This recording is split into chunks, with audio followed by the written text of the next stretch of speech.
Ladies and gentlemen, citizens of the universe, this is RosterWatch. My name is Alex Dunlap, joined by the Trash Man for this week 3 edition of the Waiver Wire show. Remember, you can find the Waiver Wire cheat sheet over at rosterwatch.com if you're a pro member. And hopefully, if you're a premium member, you were able to cash in and get those pockets filled up on the player prop cheat sheet this last week. Nice work on that, Trash Man. I believe we hit it 72% this week. So hopefully we will keep it up for next week. You can find all that, the DFS cheat sheets, the matchup tools about to go up, Trash Man's flex rankings, just everything. So go check it out. Get a pro membership at RosterWatch. It includes the waiver wire cheat sheet that Trash Man puts together and that I help to kind of curate here and do some quality control. And that's what the show is about. So let's just go over it. Trash Man, you and I are having an argument beforehand about who the top running back pickup should be this week. And the way I see it, there are 6 reasonable ones who I think you can look on the cheat sheet to see about what budget we would recommend for these guys. But I think that you can get for under, 15% of your budget, 10 to 15% of your budget. Is this a week where you're definitely looking to go out and spend that level of free agent budget, or to give up one of the high picks in a rotating waiver order to go get one of these guys if you're not in a desperation spot? There's nobody who I'm breaking the bank for, I'll be honest. At least at the running back position. I mean, they're guys I like. I mean, really the top three we have here, Tootin, Algier, and White, I think offer the most upside. So he's talking about Bashal Tootin for the Jaguars, Tyler Algier for the Falcons, and Rachaad White for the Bucks. Yeah, I think all three of those are already seeing, close to double-digit touches, if not already double-digit touches already in Algier's case. This past week. So they're all players, and I mean, and two of those three players are involved heavily in the passing game too. So offers maybe some more production in PPR formats. But I think those three are kind of your best bets if you have to put somebody in a lineup this week in a pinch of getting production. I just think it's like, are we talking about what to get done this? I think it's like, let's say you lost, Aaron Jones or something like this, right? And there's somebody that you need to play this week. None of these guys are guys that we're going to have ranked this upcoming week as anything more than maybe a low end running back 3 or flex type of player, right? And so I just wonder, it's like when there are other guys you could consider who, if you need to fill a roster spot, you need to fill a roster spot. It is what it is. And I think all those guys, even though, we're looking at 3 guys who are basically all 25 to 30% snap share players in week 2, correct, Trash Man? I believe Bashal Tootin was 25%. I think, it was 30 or 31 for Algier. Now 17 touches on 31% snaps. It's clearly not bad, right? But like you mentioned, wasn't utilized much in the passing game. Rachaad White, he did get the touchdown at the end of the Monday night game last night to ice that game for the Buccaneers. And I was thinking, well, the game's on the line, and they got to give the football to one guy to win this thing on this one play right now, and they give it to Rachaad White. But that doesn't take into consideration that Bucky had done so much of the work getting them down into that position, and he was getting a breather. I don't know. All those guys feel super, super thin as far as flex plays to me. But I do think that Bashal Tootin's the one that could come along and have standalone value. He was the one that was drafted by the new regime, right? They obviously felt good enough about him to trade away Tank Bigsby. That offense to me looks good. They look like they could use him. Bashal Tootin looks like he's got a lot of juice. Now, he does have a Travis Etienne problem for right now, but if we're just talking about guys, if we're not talking about players that we're super comfortable with playing right now, obviously, if you want to hold on to Tyler Algier, if something happens to Bijan, things go nuts, right? I mean, I understand that. Obviously, things go really, really well for Rachaad White if you lose Bucky Irving. I just think that there's a little bit more a little bit more opportunity for a Bashal Tootin. Well, just And looking maybe at it's this just like week shiny coming new up, toy the thing for me. coming up, Tyler Algier and the Falcons, they face the Panthers. And I feel like if there's a matchup where I think the game script could entail Algier getting a lot of work, especially, second half, if Atlanta pulls away against Carolina, which I think, for all intents and purposes, they should. I feel like it's going to be another game script similar to the one in week 2 for Algier. Dude, and the Atlanta defenses look kind of good lately Yeah, too. they have. If they can kind of keep that up, and it's not like Bryce Young, he's been having a lot of trouble with pressure too. So I mean, what's new? yeah, so I think if they get into some kind of winning game script, maybe it could be an Algier week. I'll be interested to run the matchup tool here as soon as we get off and sort of see where that matchup ranks on the week. But it's probably, I'd imagine, it'll be top 5 to 8 ish. So all right, well if you need somebody this week, maybe that does make sense. If it was me and I'm just trying to stash the ultimate upside on my roster right now with the guy that I'm not going to play, I think I'm taking Bashal Tootin, but I'm not. I'm not spinning through the roof for him. Hopefully, in a lot of your leagues, you might have drafted him with your with your last pick.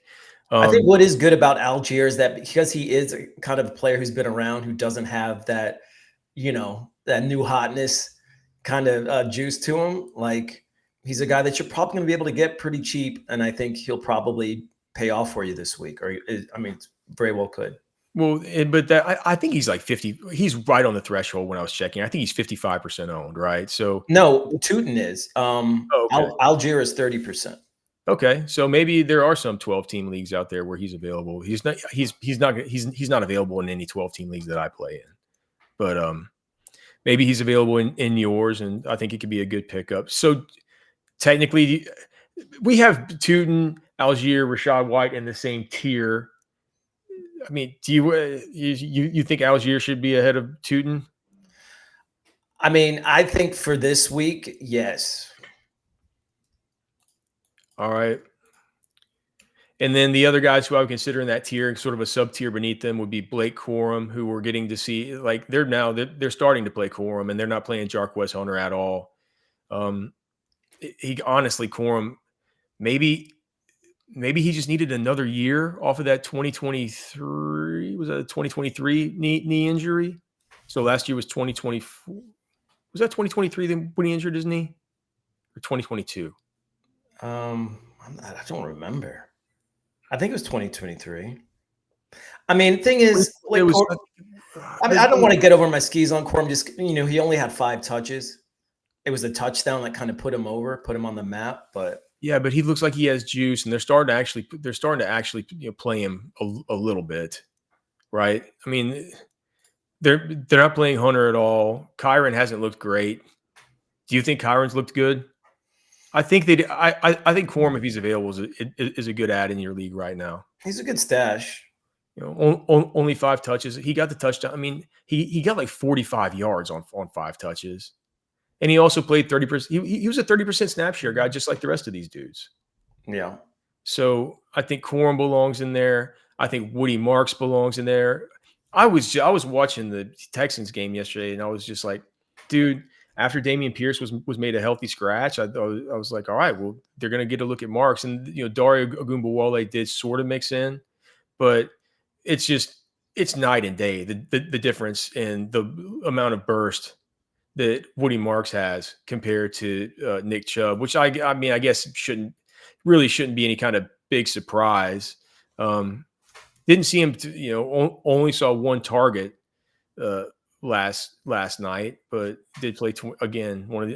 Another one of these guys, 27% of snaps, 51 total yards. Now I do believe that there were was it 27, 29 yards came on that one big catch, but still, I mean, he continues to show flashes like that. We're talking about a guy that was a pass catching just maven, like an absolute monster in college, and that offense, we know about the issues with the offensive line. If they need to use these running backs in the pass game as an extension of their run, you can see Woody Marks come to prevalence. So he should be rostered. He's not somebody who you should really pay up for. Any of these guys down lower on the sheet that you wanted to hit up before we move to wide receivers? I mean, Jerome Ford got action in that last one. Yeah, dude, you can't. Jerome Ford is. I know, You I know, can't I talk know. right now. I know we don't want to. I know it's not a sexy pick. Also Kyle Manon guy is interesting. Um, in that offense, they're just really, I mean, there's nobody really other than Swift Manon guy for that Bears offense right now. Until Roschon gets back. Until Roshan gets back, but he's not back yet. Who knows? All right, with the wide receivers, again, you can go look at the exact order here. I I've become interested in now that he's available in enough leagues. I've been interested in going and go ahead and if you're not going to need to play him, going ahead and picking up Brandon Ayuk. I think he's gonna be back in like a month, Yeah. right? Like, I mean, you've already kind of taken the first 2 games on the chin with that, so I don't think he's the top pickup this week. Everybody's gonna tell you it's Wan'Dale Robinson after he has the complete outlier of his life with Russell Wilson absolutely cooking for the Giants and his average depth of target nearly doubling in this game from his career averages. The one thing I think in PPR he needs to be picked up, of Yeah. course, I mean, you but can't ignore a line like that. I just what was the exact lines for people who don't know? It was the targets were 10 targets, 8 catches for 142 and a touchdown. Yeah. I mean, 7 and that's off, and that's before that week one, 8 targets, 6 catches for 55. So he's getting the targets. He needs to be added, especially in PPR formats. I just wonder if this is my buddy Siege, who I have the circuit contest with, I do the circuit contest with, and who's been on the show before. He's convinced he's convinced that once the Giants get Andrew Thomas back, that Russell Wilson's not going to do all this dinking and dunking to Wan'Dale Robinson. But then I was like, well, it wasn't exactly dinking and dunking to Wan'Dale Robinson this last week. I No. said his average depth of target. I was looking at it, but I think it was like 18 yards as opposed to like it's normally at like 9. He's a total PPR scam usually, but this was not that kind of game. This was he gets out there looks like prime Well, time the like thing was when he came into the league, he was kind of what we didn't know it at the time, but like a poor man's. I mean, how um, old is Wandale at this point? I don't know. Wandale Robinson. I'll just look it up on Wiki. I'm sure they'll have his birthday. I mean, but he was like a poor man's Neighbors before we knew who Neighbors was.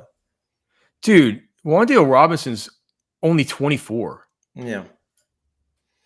Doesn't he seem like he's like, huh? Yes, I mean, yeah, I pick up Wandale. The other thing though about it is like we're already starting to see this stuff where they're kind of starting to slip Jackson Dart in there.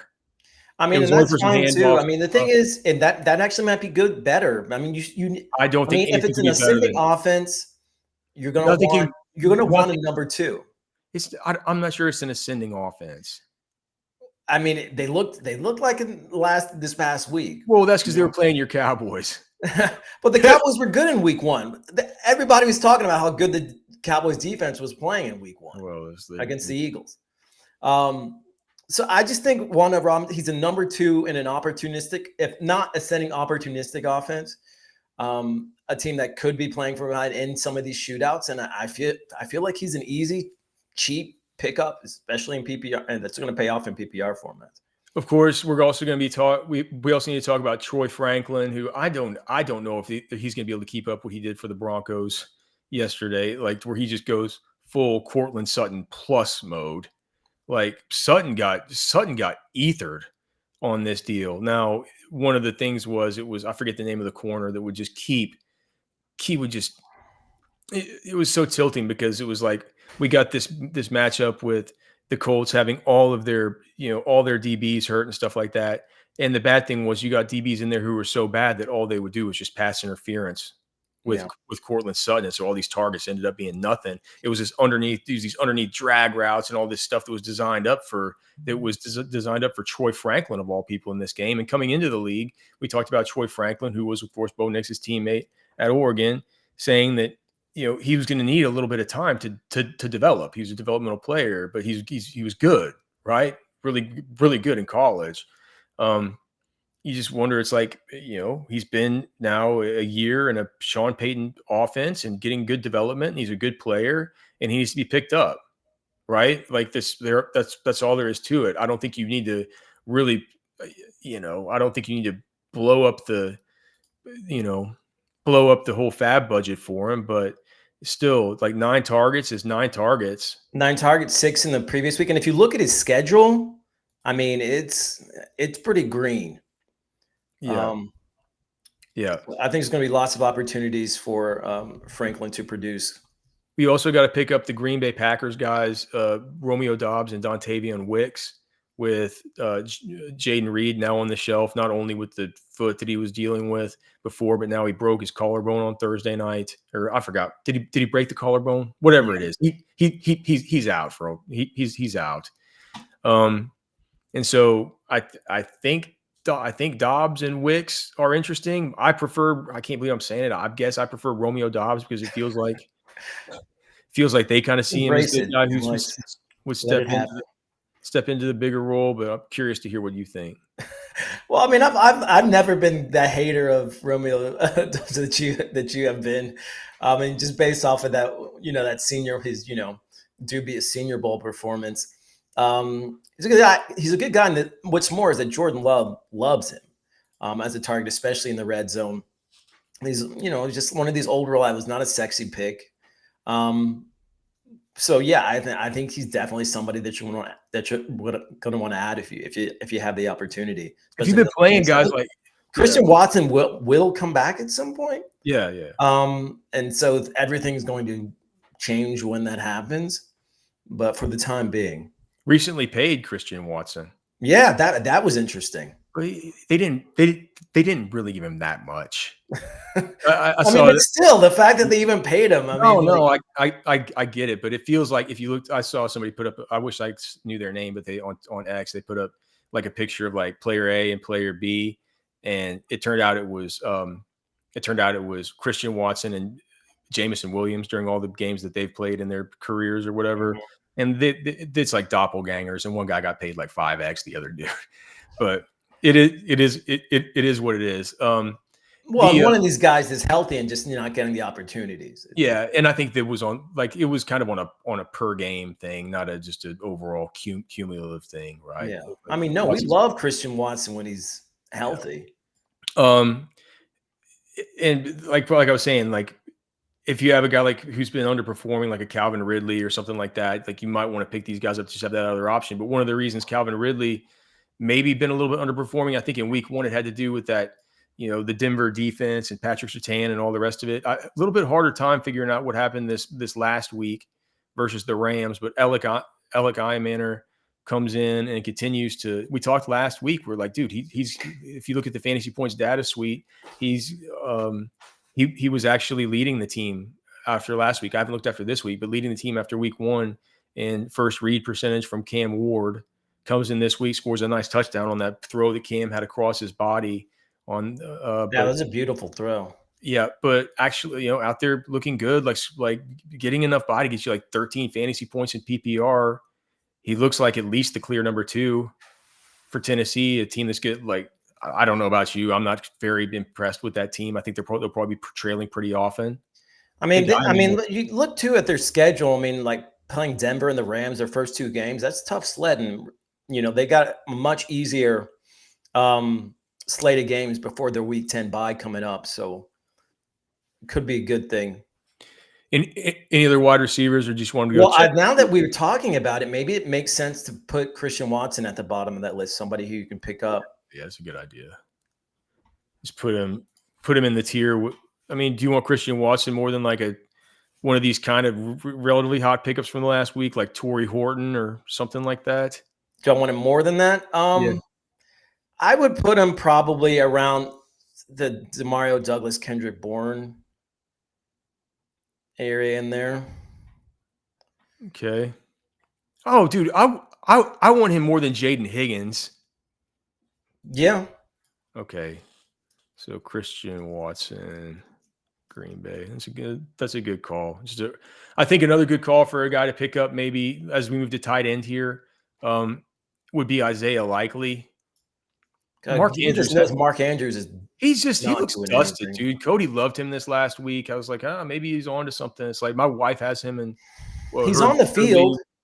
Feel like I was worried. I'm like, I was telling her, man, I don't think you should reach and cheat on the cheat sheet here to take Mark Andrews. She really wanted to though, and I'm not going to go brag about it now. I don't want to end up sleeping on the couch, but I think that Isaiah Likely would be an interesting one to pick up right now. But I think that the price of poker has gone up with the kind of two top tight end options from last week in Juwan Johnson and Harold Fannin. Both those guys showing up relatively well, right? I In mean, this last game. Johnson is. I mean, he looks Johnson's a like the G. He looks like real you're going to deal. start him every week. Yeah, I mean, it's a weekly starter, I think.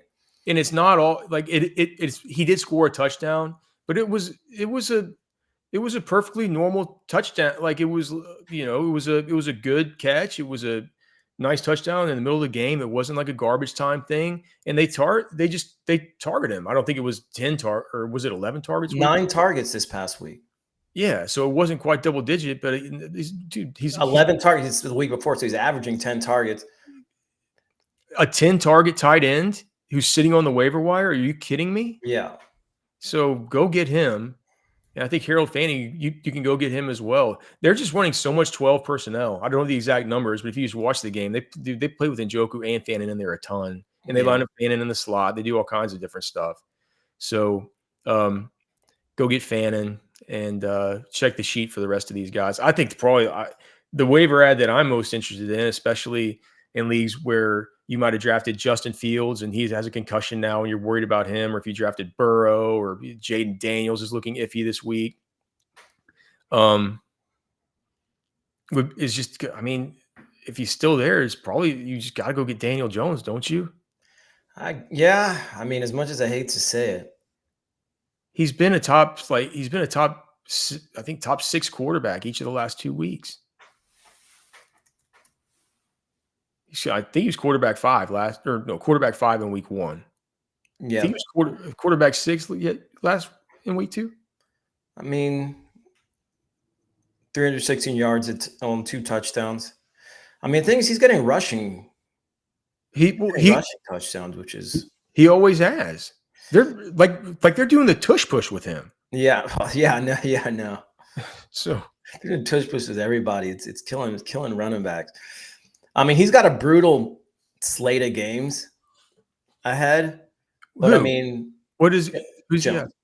I mean, he's got Tennessee, Rams.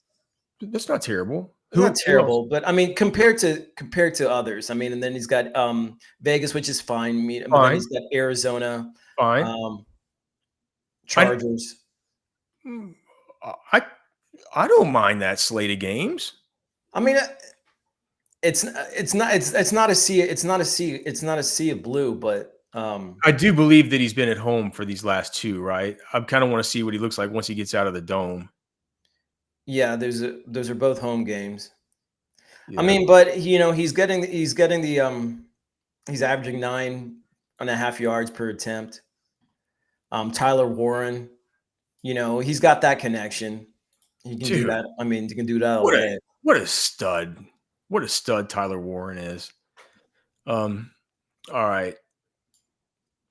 We said last week, pick up Seattle for last week and this week. Think it turned out well. I mean, you did get lucky with the touchdown from them, but now you get the Saints, which is good. We mentioned it earlier. I like the Falcons this week. You talked about how I think the Patriots had a really good game last week. I think they had one this week that I was interested in as well. The Patriots at home. I was looking at it. The Patriots were one I had written down. And that's why I put them there. They are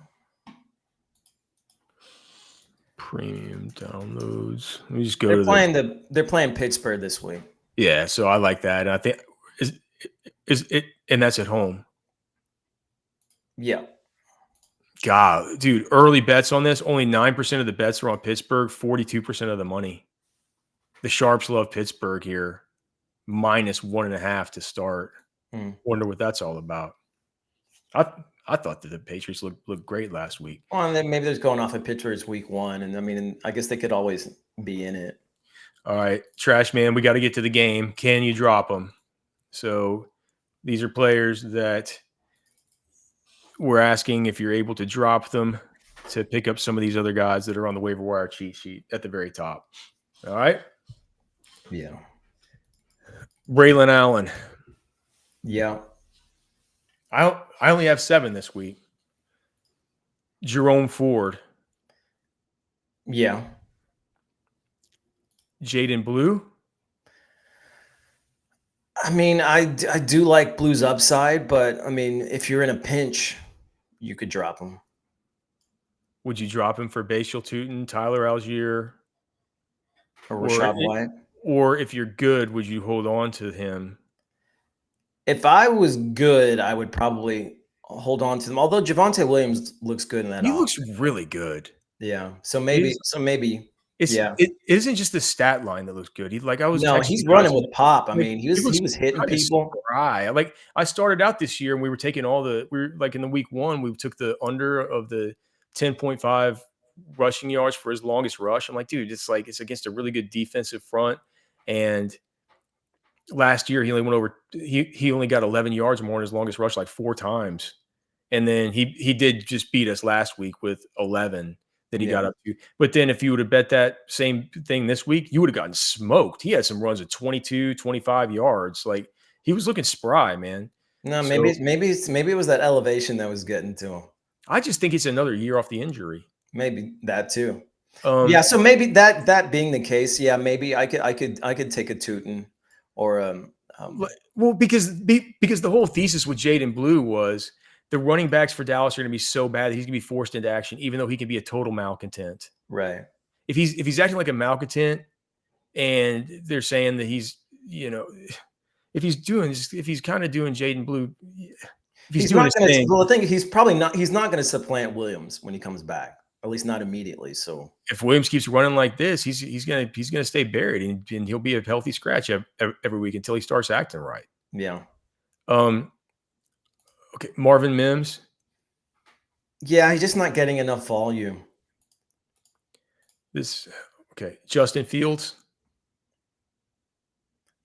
For Daniel Jones. You would drop Fields for Jones? I wouldn't. I don't want to, but I feel like if you're in a pinch, if you need somebody this week and you're 0-2. Okay. Yeah, I mean, there's no way that Daniel Jones is going to be ranked outside of our top 8 to 10 quarterbacks this week. Yeah. Right?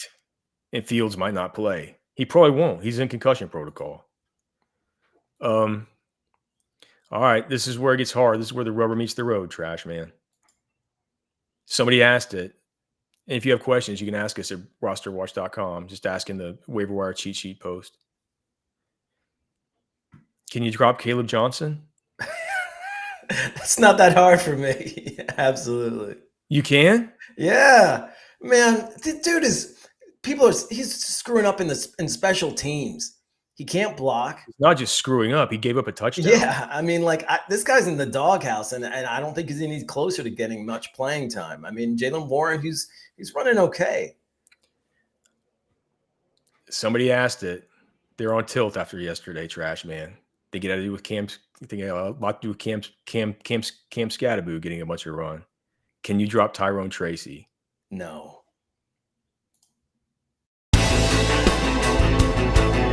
This is Anthony Richardson. You're listening to Roster Watch. This is AJ Brown, and you're listening to Roster Watch. This is Josh Allen, and you're listening to Roster Watch.